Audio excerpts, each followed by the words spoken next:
Hi friend, आप सभी का स्वागत है हमारे YouTube चैनल वैदिक पाठशाला में। आज हम लोग पढ़ेंगे मूलों के रूपांतरण। पिछले चैप्टर में हम लोग पढ़ चुके हैं कि मूल के प्रकार कितने प्रकार के होते हैं और कौन कौन से होते हैं और उनमें क्या प्रक्रियाएं होती हैं। जो कि पिछला वीडियो हम लोगों ने देखा था, उसमें हम लोगों ने मूलों के जो प्रकार होते हैं उनका वर्णन किया था, उनके बारे में पढ़ा था। इसमें हम पढ़ेंगे कि जो मूल होते हैं, जो उनका रूपांतरण किस प्रकार से होता है और किस किस रूपों में मूल जो कि जड़ होते हैं, खासतौर से जो मूल है जड़ ही कहा जाता है, वो किस किस प्रकार के होते हैं, उनमें क्या होता है, उनका कार्य क्या होता है और वो कैसे क्या करते हैं। ठीक है, तो इस वीडियो में हम लोग देखेंगे कि मूलों का रूपांतरण। चलिए इस वीडियो में स्टार्ट करते हैं कि मूलों का रूपांतरण। तो सबसे पहले आप देखेंगे कि हेडिंग है कि मूलों का रूपांतरण मतलब कि जड़ों का रूपांतरण। इसमें कहता है मॉडिफिकेशन ऑफ रूट, मतलब कि रूपांतरण किसका है, जड़ का। रूट मतलब मूल, ठीक है, इसको जड़ भी कहा जाता है, ठीक है ना, जड़। क्लियर। इसमें क्या कह रहा है कि कुछ पौधों में जड़ें अपने सामान्य कार्य को छोड़कर असामान्य या विशेष कार्य करने लगती है। मतलब कि कुछ ऐसे पौधे होते हैं, कुछ ऐसे पेड़ होते हैं जिनमें जो जड़ का कार्य होता है, जिन पौधों में या जिन पेड़ में जो जड़ का मुख्य कार्य है, उस कार्य को छोड़ करके कुछ विशेष कार्य करने लगते, कुछ अलग ही कार्य करने लगते हैं। जैसे जड़ का कार्य क्या है कि मिट्टी से या जमीन से पानी एकत्रित करना, खनिज लवणों का अवशोषण करना, या जड़ का कार्य है कि प्लांट को भूमि में सही तरीके से साधे रखना। हम लोग पिछली वीडियो में ये पढ़ चुके हैं। लेकिन इन सब कार्य को छोड़ के कुछ अलग ही कार्य करने लगे, उस दशा में ये क्या होता है कि मूलों का रूपांतरण होता है। तो कैसे कह रहा है कि कुछ पौधों में जड़ें अपने सामान्य कार्य को छोड़कर असामान्य या विशेष कार्य करने लगती है और इसी कारण वह भिन्न भिन्न रूप धारण कर लेती है। ऐसे बदले हुए रूपों को मूल का रूपांतरण और जड़ों को रूपांतरित मूल कहते हैं। मतलब ऐसे हुए बदले हुए रूपों को मूल का रूपांतरण और जो जड़ है उसको रूपांतरित जड़ कहा गया है। मतलब कि ये क्या करता है कि जो जल का अवशोषण करना है, खनिज लवणों का अवशोषण करना है, तो ये अवशोषण छोड़ करके कुछ अलग कार्य जब करने लगता है, तो ऐसी अवस्था में जो जड़ का रूपांतरण होता है, जड़ जो है वो अलग अवस्था में चला जाता है। तो ऐसी अवस्था को हम लोग मूलों का रूपांतरण कहते हैं, मॉडिफिकेशन ऑफ रूट कहते हैं। जैसे मान लीजिए कि पानी है, पानी क्या हुआ कि पानी का क्या होता है कि कभी कभी जब सूर्य का टेम्परेचर बढ़ता है तो वाष्प के रूप में एक्सचेंज हो जाता है, ठीक है, जरूरत के साथ वो वाष्प के रूप में चेंज हो जाता है। और वही वाष्प पे क्या होता है कि जरूरत पड़ने पे कभी बारिश आ जाता है। एक एग्जाम्पल हम बताएं आपको उसका, ठीक है ना। अब मान लीजिए जैसे गैस का कार्य है, ठीक है, LPG सिलेंडर है, वही गैस हमको अपना भोजन बनाने में कार्य आता है, वही सिलेंडर किसी रेस्टोरेंट में काम आता है, वही सिलेंडर कहीं और कार्य आता है, वही सिलेंडर कहीं और कार्य। तो उसका क्या होता है, रूपांतरण होता जाता है, अलग अलग कार्यों में उसका प्रयोग करते जाया जाता है। वैसे ही इसका है मूलों का रूपांतरण का तात्पर्य यही है कि जो जड़ है वो अपने विशेष कार्य को छोड़ के दूसरे कार्य को करने लगे, ठीक है। एक एग्जाम्पल ही आपको LPG को बताया, ठीक है ना। तो ये आपका क्या है, मूलों का रूपांतरण है। अब इसमें कह रहा है कि ये इनका कार्य क्या होता है, तो कह रहा है कि इस प्रकार के जड़ जो होते हैं उनके 3 मुख्य कार्य होते हैं। इनका 3 मुख्य कार्य होता है, ये आपका पहला, दूसरा और ये तीसरा। ये 3 ही कार्य होते हैं जो विशेष कार्य में होता है। क्या, खाद्य पदार्थ को एकत्रित करना, क्या किए जड़ खाद्य पदार्थ को एकत्रित करके अपने अंदर रख लिए। पौधों की अतिरिक्त यांत्रिक सहायता करना, अतिरिक्त यांत्रिक सहायता मतलब कि उसको हिलने डुलने या फिर उसको अच्छे तरीके से साधे रखना, ये भी कार्य है। तीसरा क्या है कि अधिक समय तक जीवित रहने के लिए कायिक प्रवर्धन, श्वसन, प्रकाश संश्लेषण आदि। अधिक समय तक जीवित रहने का तात्पर्य ये है कि वो 1 वर्ष से अधिक, जैसे हम लोग प्लांट पढ़ेंगे या एग्रोनॉमी में हम लोग देखेंगे, उसमें कहेगा 1 वर्षीय, द्विवर्षीय, बहुवर्षीय। ठीक है, 1 वर्ष मतलब कि जो 1 महीने से पहले कट जाती है फसल, जैसे धान गेहूँ का है वो 1 वर्ष में से पहले कट। द्विवर्षीय जो 2 वर्ष हो, पहले वर्ष में फल फूल दे, दूसरे वर्ष में उसका हम लोग।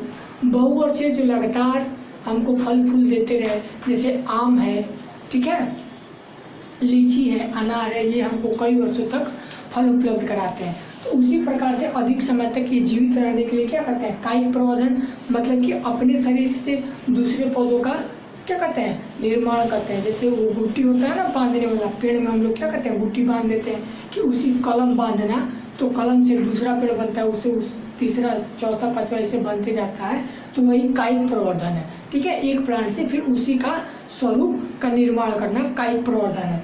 श्वसन मतलब जड़ के द्वारा श्वसन, अमरबेल है इस प्रकार के, या फिर बरगद है, ऐसे जो प्लांट है उनके जड़ों द्वारा श्वसन होता है। प्रकाश संश्लेषण, जड़ों के द्वारा भी प्रकाश संश्लेषण होता है अधिक समय तक जीवित रहने के लिए। तो ये क्या है, ये सब कार्य किसके लिए होता है, पेड़ पौधों के लिए। और कौन करता है, जड़ करता है। क्यों, क्योंकि उसको क्या करना है, अपने वो जो जड़ है वो अपने विशेष कार्य को छोड़कर अतिरिक्त कार्य करने लगता है। ठीक है, क्यों, क्योंकि हमको पेड़ पौधों को वैसे ही बनाना है और लंबे समय तक जीवित रखना है, उनके लिए भोजन एकत्रित करना है। अभी हम लोग आगे पढ़ेंगे कि इसका जो खाद्य पदार्थ भोजन के आधार पे उसका जो है मूसला जड़ों का जो है उसका हम लोग वर्णन देखेंगे। ठीक है, इसके बाद हम लोग ये देखेंगे कि मूसला जड़ों में भोजन संचय किस प्रकार से होता है। ये जो मूसला जड़ है इसमें भोजन संचय किस प्रकार, तो उसमें पढ़ेंगे कि कोई ऐसा प्लांट है या कोई ऐसा चीज़ है जो क्या करता है, जड़ जो है जड़ भोजन संचय करके फूल जाता है। कोई जड़ है कुछ अलग रूप कर लेता है, कुछ जड़ है ऐसे अलग रूप कर लेता है, तो उसके बारे में अध्ययन करेंगे तो वहाँ मालूम चलेगा कि जड़ क्यों ऐसा करता है। इसमें इतना ही है कि मूल का रूपांतरण क्यों होता है, ठीक है, क्योंकि खाद्य पदार्थ को एकत्रित करता है, पौधों को अतिरिक्त यांत्रिक सहायता प्रदान करता है, कायिक प्रवर्धन है, श्वसन है और प्रकाश संश्लेषण। इतने कार्य को करने के लिए क्या होता है, मूलों का रूपांतरण हो जाता है। कब, ये जो मुख्य जड़ होते हैं वो जड़ क्या करता है कि अपना जो कार्य है, मुख्य उसका कार्य क्या है, यही है ना कि पौधा को सादे रखना और खनिज लवणों का अवशोषण करना, पानी को पौधों तक पहुंचाना, यही कार्य। तो उस कार्य को छोड़ करके ये क्या करने लगता है, ये करने लगता है कि अलग कार्य करने लगता है, जिसको हम लोग विशेष या असामान्य कार्य कहें। और जो जड़ है वो भिन्न भिन्न रूपों में एक्सचेंज हो जाता है, उसी को हम लोग क्या कहते हैं, मूलों का रूपांतरण कहते हैं। एग्जाम में क्वेश्चन बनता है कि मूलों के रूपांतरण पर संक्षिप्त टिप्पणी लिखिए, तो संक्षिप्त टिप्पणी ये है, मूलों का रूपांतरण पे संक्षिप्त टिप्पणी इतना लिख देंगे, बात क्लियर। ठीक है, यह परिभाषा पूछता है कि मूलों का रूपांतरण का परिभाषा लिखिए, तो केवल आप इतना लिखेंगे। मूलों का रूपांतरण किसे कहते हैं, तो केवल इतना ही लिखेंगे कि किसे कहते हैं। ठीक है, अगर क्वेश्चन बनता है कि मूलों का रूपांतरण किसे कहते हैं और इसका क्या कार्य है उसको लिखना है, तो इसको और इसको लिखेंगे, और संक्षिप्त टिप्पणी में तो दोनों लिखना है। ठीक है, इस पर टिप्पणी करेंगे तो ये तो पूरा है, और जरूरत पड़ी तो आगे भी लिख देंगे कि मूसला जड़ों में भोजन संचय कैसे होता है, वो भी जोड़ देंगे। ठीक है, तो इसके बाद से हम लोग वही देखने जा रहे हैं कि मूसला जड़ों में भोजन का संचय। इसको आप वीडियो पॉज करके लिखना चाहें तो लिख सकते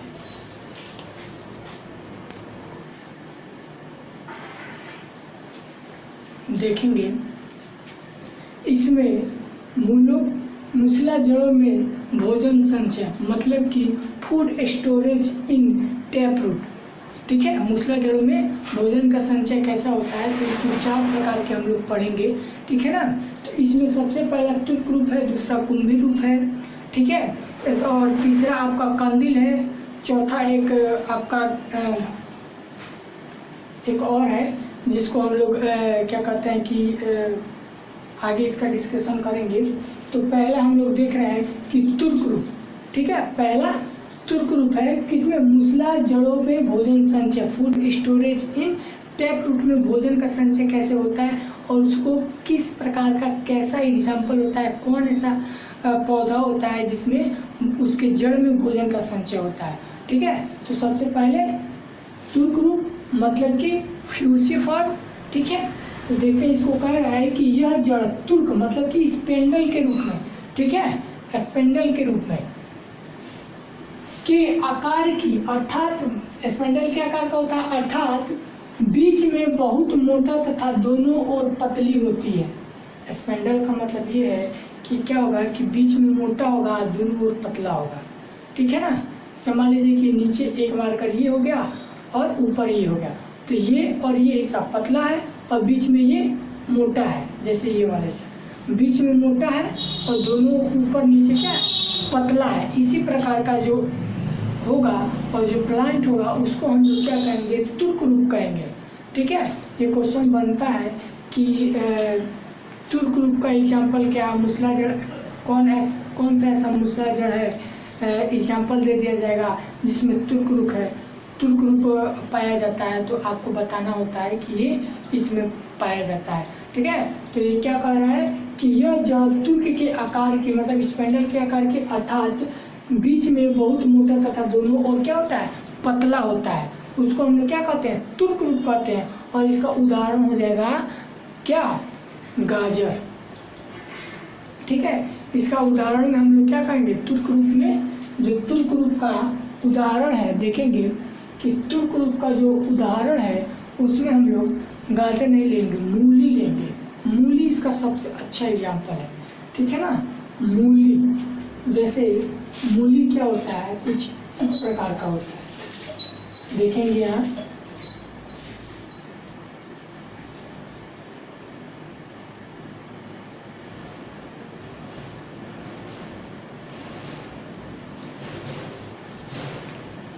ठीक है।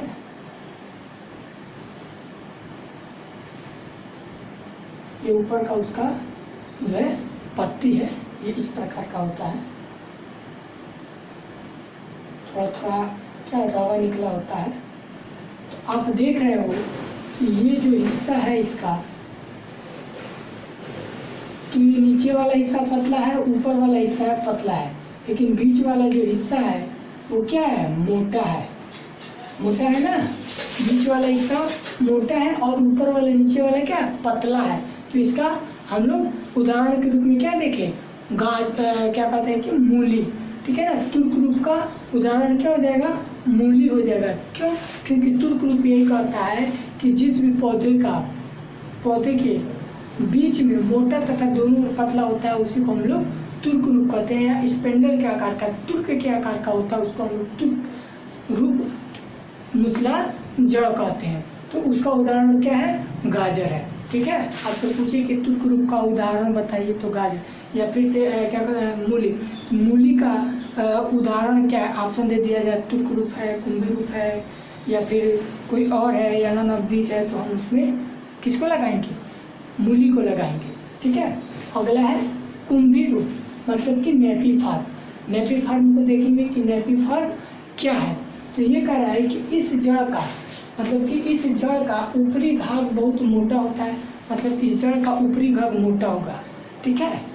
मतलब इतना वाला हिस्सा ये आगे का मोटा होगा, गोल तथा गेंद के आकार का हो जाता है, गोल भी होता है और गेंद के आकार का भी, लगभग गेंद के आकार का होता है, नीचे की ओर पतला होता जाता है, ठीक है। कुंभी रूप में ये होता है कि ऐसा जड़ जिसमें ऊपर की ओर मोटा गेंद की आकार का होता है, ठीक है, और नीचे की ओर पतला होता जाता है, उसको हम लोग कुंभी रूप कहते हैं, ठीक है ना। मतलब ऊपर की ओर मोटा होगा, गेंद के आकार का होगा, ठीक है, और नीचे क्या होगा, ऐसे पतला होगा, इस प्रकार से पतला होगा, ठीक है, उसको हम लोग क्या कहेंगे, कुंभी रूप। और इसके सबसे अच्छा एग्जाम्पल है सलजम और चुकंदर। सलजम और चुकंदर आप लोग देखे हो, मार्केट में आता है रेड, ठीक है, चुकंदर, ठीक है। तो उसका एग्जाम्पल आप सीधे देखेंगे यहाँ पे कि क्या है, जैसे कि क्या होता है उसका,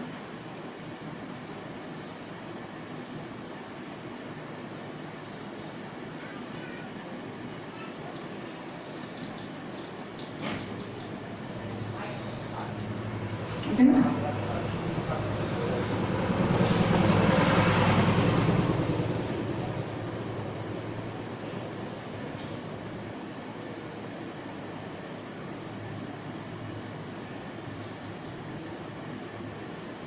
कुछ इस प्रकार से आपका क्या होता है, शलजम का ये है चुकंदर। मतलब आप देख रहे हो कि ऊपर का जो हिस्सा है इतने में, इतना जो हिस्सा है वो क्या है, मोटा भी है, ठीक है, गोल भी है और गेंद के आकार का भी है। ये तीनों चीजें है ना, मोटा है, गोल है और गेंद जैसे होता है उस प्रकार से इसका आकार है।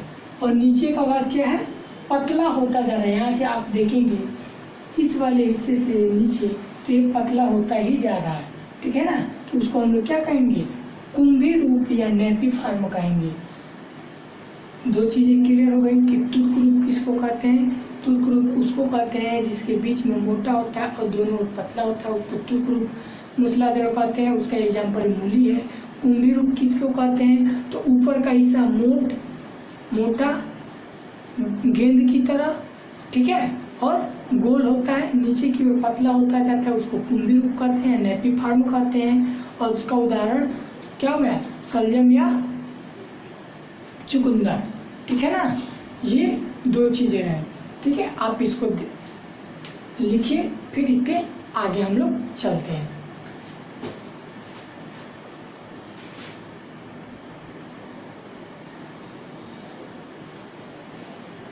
अगला देखेंगे कि अगला क्या है कि शंकु रूप है और कंदिल है। हम लोग दो पढ़ चुके हैं, तुर्क और क्या कहते हैं, तुर्क और कुंभी रूप। अब तीसरा है कि शंकु रूप। शंकु रूप किसको या शंकु रूप मूल किसे कहते हैं, तो इसमें क्या कर रहा है शंकु रूप में कि इस प्रकार के जड़ कर रहा है, शंकु रूप में कि इस प्रकार के जड़ शंकु के समान आधार पर पर्याप्त मोटी तथा आगे की ओर झुकी, आगे की ओर धीरे धीरे पतली होती है। मतलब जैसे शंकु होता है ना, कोन, हाँ आइसक्रीम खाए हैं, आइसक्रीम एकदम उसी के तरह होता है। जैसे आइसक्रीम ऊपर की ओर जो आधार होता है मोटा होता है ऊपरा, और नीचे का होता है पतला होता है, जो पकड़ के आइसक्रीम खाया जाता है एकदम आइसक्रीम समझ लीजिए। शंकु रूप जड़ मने आइसक्रीम, सीधी सी बात है। शंकु रूप मतलब आइसक्रीम में है, ठीक है। शंकु रूप उसी को है, इस प्रकार के जड़ के शंकु का क्या है कि इस प्रकार के जड़ शंकु के समान आधार पर पर्याप्त मोटी तथा आगे की ओर धीरे धीरे पतला होता जाता है, उसी को हम लोग क्या कहते हैं, शंकु रूप कहते हैं। एकदम जैसे आइसक्रीम होता है वैसे ही। तो इसका उदाहरण क्या हो जाएगा, इसका उदाहरण गाजर होगा। हम वहाँ से गलती से आपको बताते रहते हैं, तो इसका क्या होगा, गाजर होगा। लिख लेंगे उदाहरण में गाजर, ठीक है। तो गाजर जो होता है वो कैसे होता है, ऐसे होता है,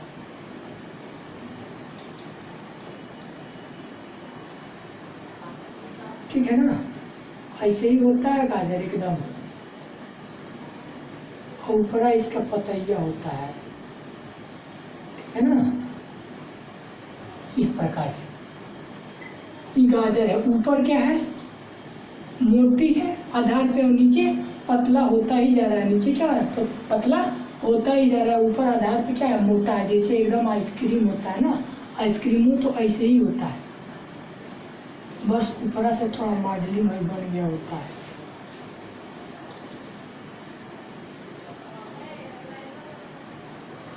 हाँ, ये आइसक्रीम में तो है, आइसक्रीम ऐसे ही होता है, और ये गाजर है।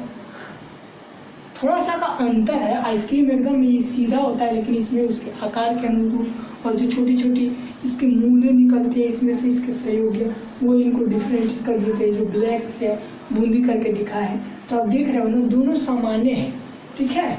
ये आपका क्या है, ये आपका है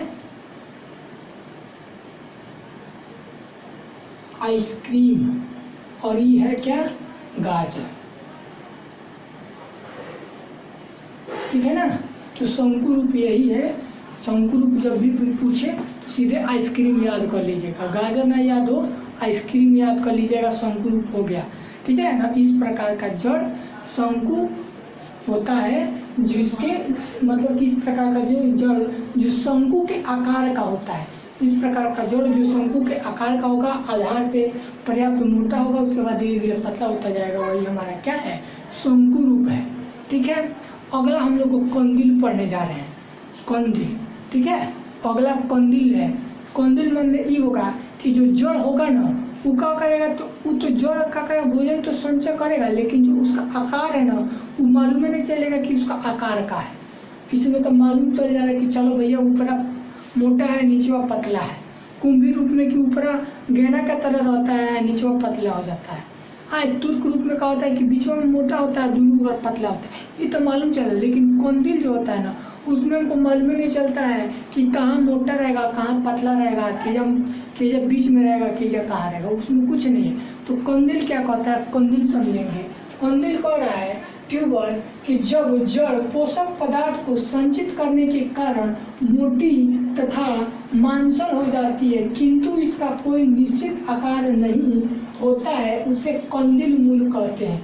मतलब कंदिल मूल कहते हैं जब जड़ पोषक पदार्थ को संचित करने के कारण, मतलब कि जो जड़ है वो पोषक पदार्थ को संचित माने अपने अंदर इकट्ठा करने के कारण मोट हो जाएगा तथा मांसल हो जाता है, मांसल हो जाएगा किंतु इसका कोई आकार नहीं होता है, इसे कंदिल कहते हैं। मतलब कि जो जड़ है वो भोजन संचित करने के कारण मोटा हो जाता है, किंतु इसका जो आकार होता है वो निश्चित नहीं होता है कि कितना निश्चित इसका आकार है, उसी को हम लोग कंदिल कहते हैं। अब कंदिल का माने सबसे बढ़िया उदाहरण जोकर है। जोकर देखे हैं जो शादी ब्याह में आता है, सब रहता है सब कितना पतला, और जोकर वाला कपड़ा पहन के पेटवा एकदम फूल जाता है, वो क्या कर लेता है, पेट को कपड़ा पहन के फूला लेता है। अब मालूम ही नहीं चलता है कि उसका आकार कितना है जो पहना है, जो व्यक्ति पहना है कि जोकर का कपड़ा हो उसका आकार मालूम ही नहीं चलता हमको कि उस सही में उसका आकार कितना है। हाँ, ऐसे देखने पर लगता है बाप रे इतना मोटा है इतना लंबा है तो जोकर है। अब सही में देखेंगे जब कपड़ा उपड़ा निकाल के जब जाता है घर तो देखेंगे तो वो कैसे रहता है, एकदम हमारे तरफ पतला होगा है। तो क्या है, कंदिले मान लेंगे उसको। जब भी कंदिल के बात आएगा, कंदिल मूल के बात आएगा तो याद कर लीजिएगा जोकर। माने वो कपड़ा जब पहनेगा तो मोटा हो जाएगा, लेकिन उसका आकार जो है उसके शरीर का वो नहीं मालूम चलेगा कि कितना है। तो वैसे ही कंदिल कह रहा है कि जो जड़ है वो भोजन तो संचित करता है लेकिन उसका आकार नहीं मालूम चलता है कि कितना है। भोजन खा के मोटा हो जाता है लेकिन आकार नहीं बताता है। इसका सबसे बढ़िया उदाहरण है गुलबास। गुलबास एक पौधा होता है, ठीक है। तो इसका उदाहरण लिखेंगे क्या, गुलबास।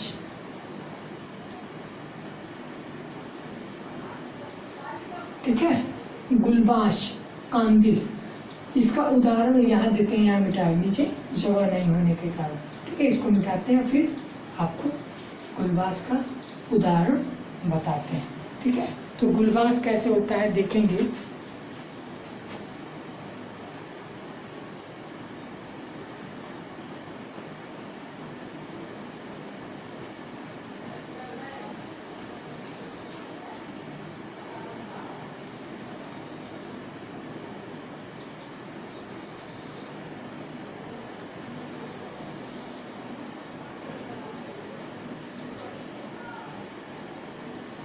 ठीक है ना, ये आपको फिगर दिख रहा है, ऐसे ही होता है। लेकिन फिर इसके साथ क्या होता है कि इसके साथ भी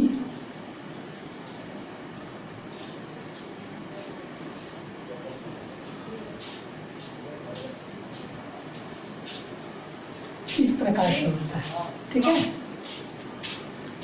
कुछ ऐसे होता है। और कंदिल हम लोग इसको कहते हैं, इसको हम लोग कंदिल कहते हैं, इसको कंदिल कहेंगे, ठीक है ना। ये क्या करता है कि भोजन को एकत्र करता है और फूल जाता है, लेकिन जो इसका आकार है वो हमें मालूम नहीं चलता है कि इसका आकार क्या है, ठीक है ना। कुछ इधर जड़ जाती हैं। फिर ये वाला जो हिस्सा है ना, ये वाला, ये भी फिर आगे चल के ऐसे ही हो जाएगा, ठीक है ना। कुछ ये ऐसे होता है,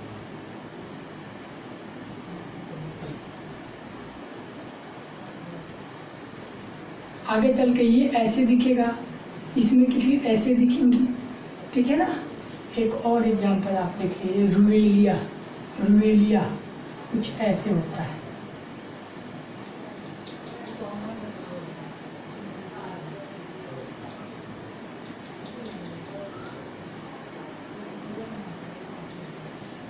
इस प्रकार का रुवेलिया होता है। और फिर क्या होता है कि इनके जो ये हिस्से हैं ये ऐसे निकलते हैं यहाँ से।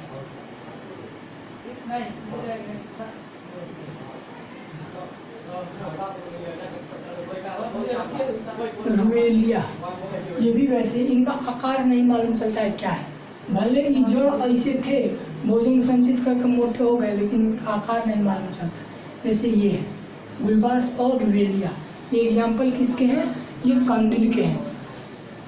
और जो रुवेलिया है ना, रुवेलिया इसके माने सीधे समझिए का, जैसे मटर होता है, मटर खेत में जाते हैं तो हरा हरा मटर होता है, उसका जो गुच्छा नहीं होता मटरवा का, एकदम समझिए वैसे ही। ठीक है, तो क्या होता है कि मटर में जो गुच्छा होता है उसमें कौन कौन में दाना मोटा रहता है, कौन में दोनों नहीं रहता है, कौन में अब धरता है, कौन में कीड़ा लगे रहता है, कौन में कुछ हो जाता है, तो उसका एकदम स्पष्ट नहीं मालूम चलता है कि सब में कितना दाना है। वैसे ही ये रुवेलिया और जो कंदिल है ना, इसके माने सीधे समझ जाइए कि स्वीट पोटैटो। स्वीट पोटैटो मतलब क्या कि जिसको हम लोग शकरकंद कहते हैं, शकरकंद खाने में, ठीक है, जो मीठा लगता है शकरकंद, उसके माने शकरकंद के देखें साइज कौन का कितना बड़ा होगा, कौन का कुछ और होगा, कोई मोटा होगा, कोई पतला होगा, कोई कुछ होगा, तो शकरकंद। गुलबास माने सीधे मतलब समझिए शकरकंद, और एरुलिया माने सीधे समझिए कि मटर के गुच्छा है। एग्जाम्पल कई के तो वो है कंदिल के।